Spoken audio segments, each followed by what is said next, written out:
এই কারণে চালাইবো যে আমরা যদি খারাপ করি তাহলে স্বৈরাচার হাসিনার মতো আমরাও পলাইতে হবে, এই দেশ ছেড়ে যাইতে কি হইব। ছিনতাইকে নিয়ন্ত্রণটা করলেই আমি মনে করি যে দেশটা ভালো হবে। নতুন সরকারের কাছে আমার দাবি দেশটা সুন্দরভাবে চালাইবো।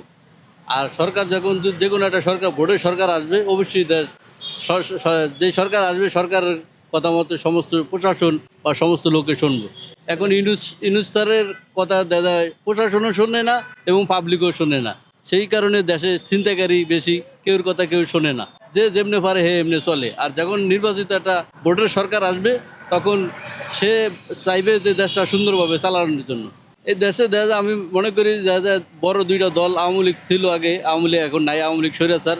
বিএনপি যদি ক্ষমতা আসে ইনশাল্লাহ এই দেশে ভালো হবে, দেশে আরো উন্নত হবে, দেশে উন্নত হবে, বিএনপি আসলে উন্নত হবে।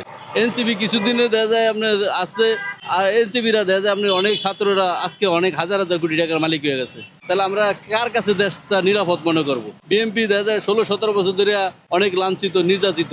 এখন তারা বুঝছে যে দেশটা যদি আমরা অপকর্ম করি তাহলে আমরাও এই দেশ ছেড়ে পলাইতে হবে। সেই জন্য তাদেরকে ভোট দিলে তারা সরকার গঠন করলে এই দেশটা ভালোভাবে চালাইবো। এই কারণে চালাইবো যে আমরা যদি খারাপ করি তাহলে স্বৈরাচার হাসিনার মতো আমরাও পলাইতে হবে, এই দেশ ছেড়ে যাইতে কি হইব। সেই কারণেই আমি মনে করি যে বিএনপির ভোট দিলে ভালো হবে। আর বিএনপি ইনশাল্লাহ যদি পাস করে তাহলে দেশটা সুন্দরভাবে চালানোর চেষ্টা করবে ইনশাল্লাহ। আমাদের চাওয়াটা দেখা যায় বেশিরভাগই ঢাকা শহরে আপনি ছিনতাইকারীরা বেশি। ছিনতাইকারীরা যদি দেখা যায় যদি প্রশাসনের ক্ষমতা আসার পরে ছিনতাইকারীটা নিয়ন্ত্রণ করলে আর এই ছিনতাইকারীটা নিয়ন্ত্রণটা করলেই আমি মনে করি যে দেশটা ভালো হবে। আর আমাদের গরিবের খেটে খাওয়া মানুষের আমরা যে কিভাবে একটু ভালোভাবে চলতে পারুম, যদি দ্রব্যমূল্যের দামটা একটু নিয়ন্ত্রণ করে দেয়, চাউল টাউল মাছ টাছের দামটা কমিয়ে দেওয়ার উদ্যোগ নেয়, তাহলে আমি মনে করি আমাদের গরিবরা আমরা একটু শান্তিতে থাকতে পারবো।